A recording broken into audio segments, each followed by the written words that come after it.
I'm Steve Wiggins, and this is the Groundworks Ministries podcast.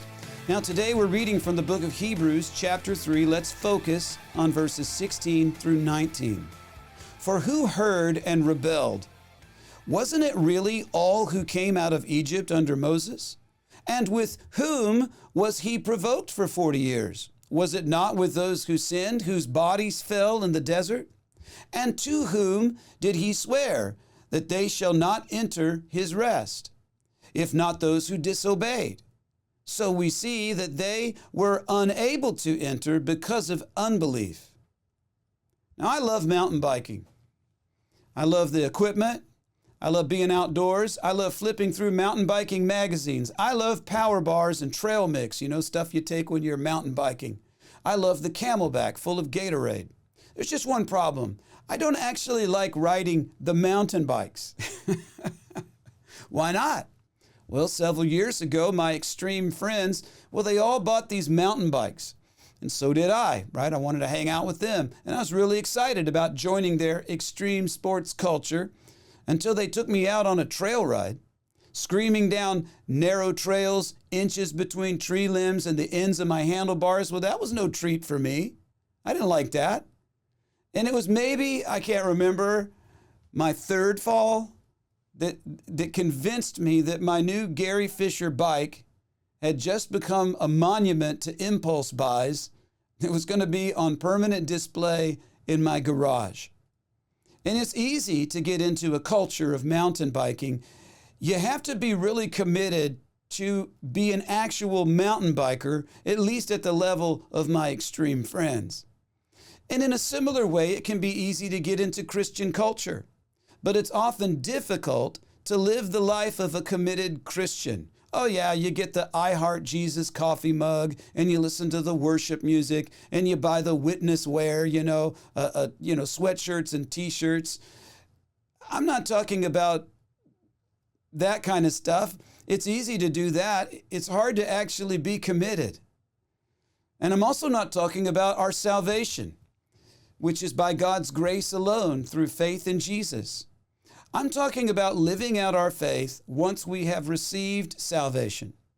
And following Jesus is more than a prayer.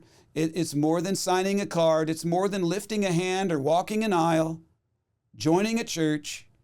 Those actions, they may be wonderful methods of indicating that you have crossed the line of faith. You want to tell everyone that you're coming to the Lord, and that's great. But the acts themselves are only external indicators of an inward transformation. Jesus calls us to a life of faith and service, and not just a one-time decision. Now it's all done with. You can get back to your secular life. To paraphrase the preacher D.L. Moody, he said this: new believers are to be weighed and not counted. Doesn't matter how many you bring in, it is what is the quality. And if your last act of following Jesus was your decision to follow him, well, maybe it's time to examine your life to see whether the gospel you received was the real thing, because there should be a change in your life. People should be able to look at you and say, hey, you're different than you used to be. We're not saved by faith and works. Rather, we're saved by faith that leads to works. Salvation is less about a moment of decision and more about generating a momentum after that decision toward righteousness. Belief is a starting line, not a finish line. And for the Israelites, simply leaving Egypt didn't mean that they were ready to follow God in obedience. All but 2 men of that generation were unable to enter the promised land because of their unbelief. These are people that experienced the plagues. They saw what God did, to Egypt in order to get them delivered. These are people that saw the Red Sea part. These are people who saw the deliverance of the Lord. They saw Pharaoh and his army destroyed, and yet they just are like, I don't think I want to live for the Lord. And similarly, salvation in this generation only comes through faithful belief in the Messiah, Jesus. Simply leaving the world and attending a church is not necessarily an indicator that we have entered a saving relationship with Jesus. Definitely not a discipling relationship.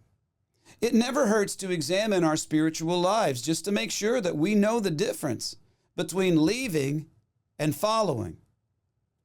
A strong indicator that we have received the real thing is most often found in how we worship God during those desert seasons of life. I'm Steve Wiggins, and this is the Groundworks Ministries podcast.